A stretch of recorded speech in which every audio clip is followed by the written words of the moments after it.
Welcome back to the channel, my beautiful people. I trust that everyone is having a wonderful day today.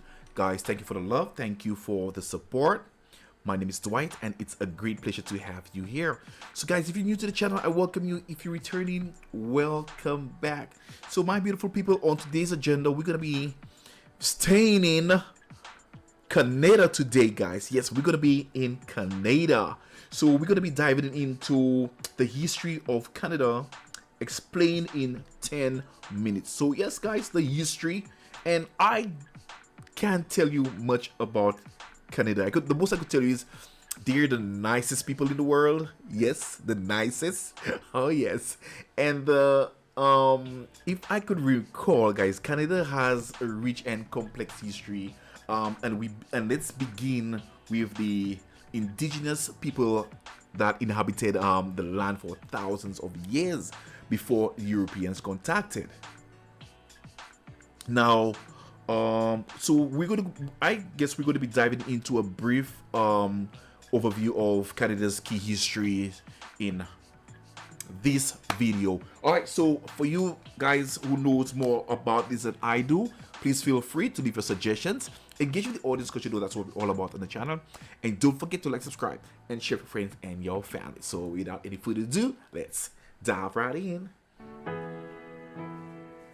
Canada, known for their delicious maple syrup, Oh, and being yes. home to nearly all of the greatest hockey players of all time, is the second largest nation on Earth, and with Hockey as well. approximately 2 million lakes, contains over 50% of the freshwater lakes on the planet.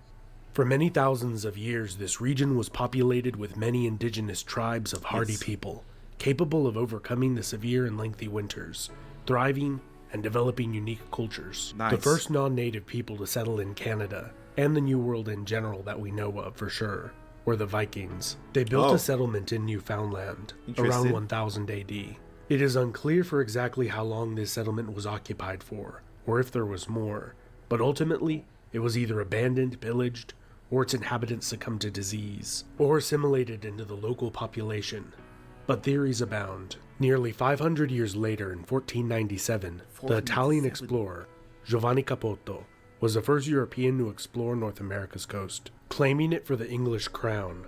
Shortly after, the Spanish and the Portuguese would do the same, but remained uncolonized for several decades, with only a few seasonal Portuguese and Basque fishing outposts built, until the French arrived. Jacques Cartier claiming the land for France in 1534. He named the gulf and river after St. Lawrence's feast day on which he arrived. The French called the territory around the river Canada, after the native word for settlement. After several failed attempts at permanent settlement succumbed to starvation and disease, the cities of Quebec and Port Royal were successfully established. Wow. By 1670, the English colonies in the south had expanded, and new settlements were established in Newfoundland and south of the Hudson Bay.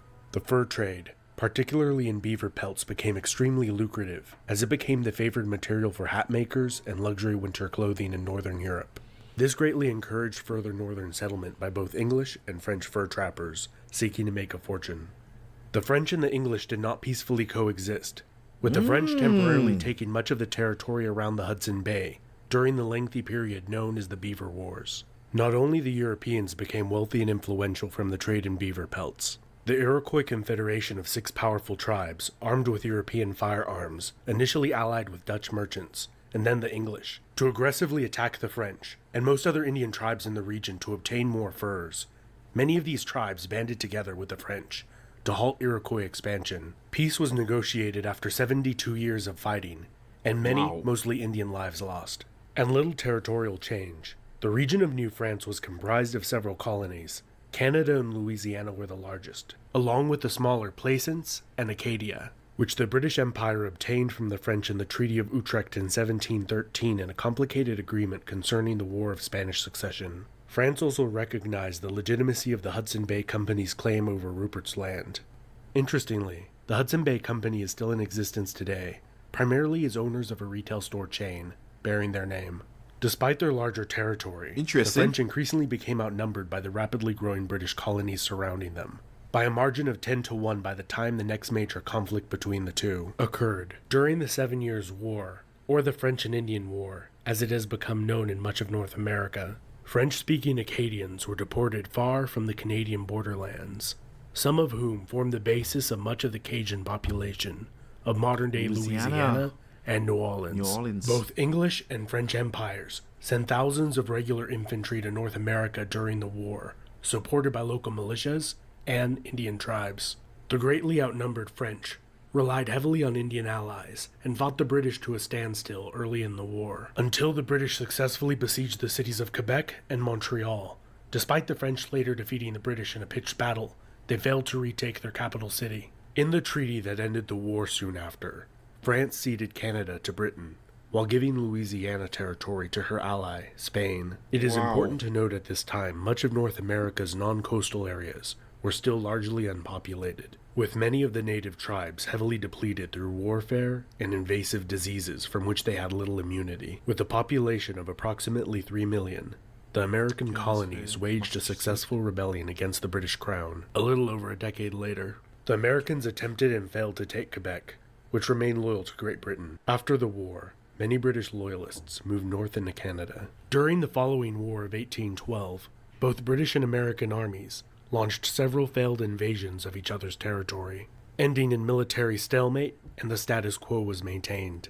The treaties following the war established a more formalized border between the two nations. Despite the Canadians' desire not to join their American neighbors to the south, movements for self-rule increasingly grew among the Canadian lower and middle classes, culminating in the rebellions of 1837 and 38 that were severely dealt with and crushed, and saw the short-lived Republic of Canada established by William Lloyd Mackenzie. Despite the Republic's short-lived lifespan and diminutive size, widespread public support, not only from many Canadians, both French and English-speaking, but also from Americans to the south, spurred Great Britain's government to make major concessions in the rebellion's aftermath. The Act of Union in 1840 united Upper and Lower Canada into the new province of Canada, and the granting of responsible government soon after allowed for a far greater degree of self-rule to be exercised by the elected representatives of the people. In 1846, the disputed Oregon Territory was peaceably divided between Great Britain and the United States, pretty much by drawing a straight line and giving Vancouver Island to Canada. Throughout the 19th century, a massive boom in the logging industry fueled large waves of immigration to Canada, gradually replacing the fur trade as Canada's most lucrative industry. In 1867, the British North America Act, or more commonly called the Constitution Act today, established Canada as a self-governing democracy with Ottawa as its capital city. To the west, the Hudson's Bay Company negotiated the sale of Rupert's Land to the newly formed Canadian government.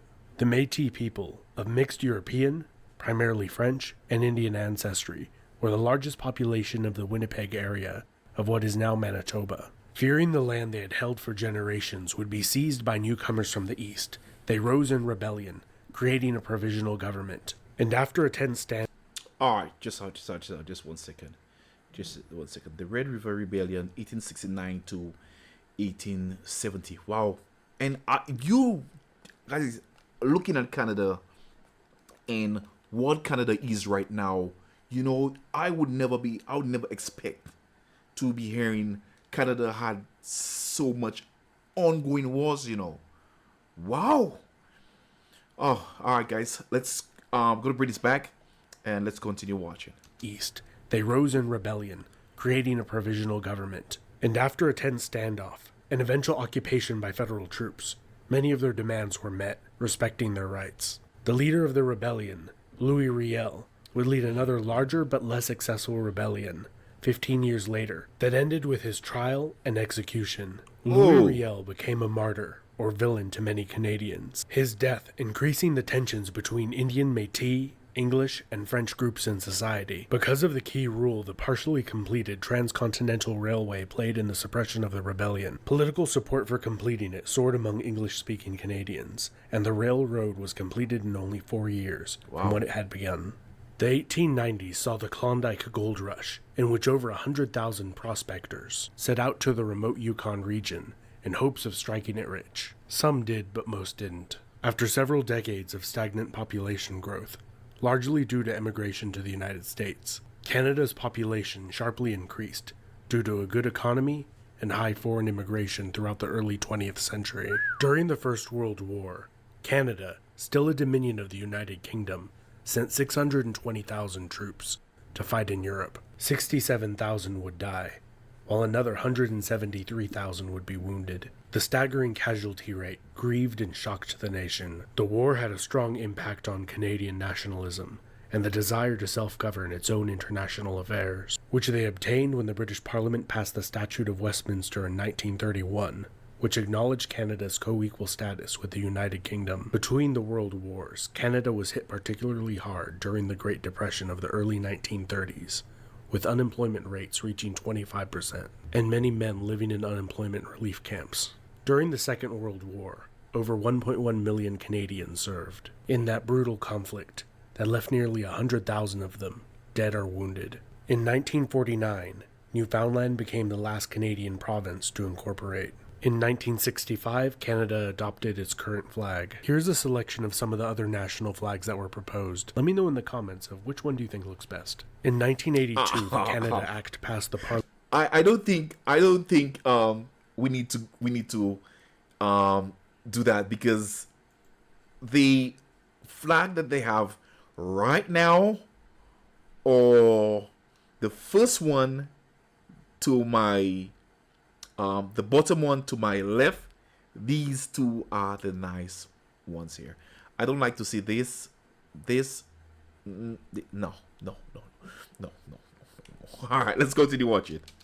Selection of some of the other national flags that were proposed. Let me know in the comments of which one do you think looks best. In 1982, the Canada Act passed the Parliament of the United Kingdom and was ratified by the Queen, granting Canada the right to create their own constitution, which they promptly did. Still recognizing the constitutional monarchy in a mostly ceremonial rule, the new constitution abolished the British Parliament's remnants of influence over Canada. Canada is now a nation of over 36 million people, where over 20% speak French as a first language, and has the 10th largest economy in the world. The province of Quebec has maintained a strong French influence over the centuries, and has on 2 occasions voted in referendums to decide whether Quebec should proclaim national sovereignty and become an independent country.